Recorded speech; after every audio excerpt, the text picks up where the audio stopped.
యాదాద్రి భువనగిరి జిల్లా భువనగిరి మండల కేంద్రంలో తహసీల్దార్ ఆఫీస్ ముందు హన్మాపురం, బస్వాపురం మరియు హుస్నాబాద్ పేదలకు ఇళ్ల పట్టాలు ఇవ్వాలని సిపిఐ జిల్లా కార్యవర్గ సభ్యులు ఏషాల అశోక్ ఒకరోజు నిరసన దీక్ష చేపట్టారు. ఈ దీక్ష ప్రారంభానికి సిపిఐ జిల్లా కార్యదర్శి గోదా శ్రీరాములు హాజరై మాట్లాడుతూ పరిధిలో ఉన్నటువంటి మిగులు భూముల విషయంలో భారత కమ్యూనిస్ట్ పార్టీ ఈరోజు తహసీల్దార్ కార్యాలయం దగ్గర నిరసన కార్యక్రమాన్ని నిర్వహించాలని నిర్ణయం చేశాం.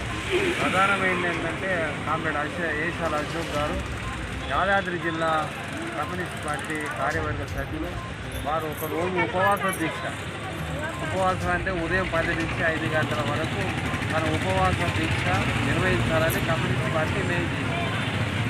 సందర్భం ఏంటంటే చాలా ఒక 6 మాసాలుగా మన భువనగిరి మండలంలో ఉండబడినటువంటి పట్టణంలో ఉండబడినటువంటి ప్రభుత్వ భూములు ఉన్నాయి. ఈ ప్రభుత్వ భూములు పేదలకు ఇంటి నివేశ స్థలాలను ఇల్లు ఇవ్వాలని కమ్యూనిస్ట్ పార్టీ ఒక 6 మాసాలుగా పెద్ద ఎత్తున ఆందోళన జరుగుతూ ఉంది. భువనగిరి పట్టణంలో 2000 మంది అర్హులు ఉన్నారు అని ప్రభుత్వం నిర్ణయం చేసి లిస్టులు తయారు చేసినారు. వాళ్ళ అర్హుల జాబితా ఏదైతే ఉందో వాళ్ళకు సంబంధించినటువంటి అర్హుల జాబితా అందరికీ కూడా ఇల్లు ఇవ్వాలి, ఇళ్ళ స్థలాలు ఇవ్వాలి, నివేశ స్థలాలు ఇవ్వాలని కమ్యూనిస్ట్ పార్టీ దాన్ని డిమాండ్ చేస్తున్నారు. భువనగిరి పట్టణంలో 2000 మంది ఉండడం అంటే ఆశ్చర్యకరమైన విషయం.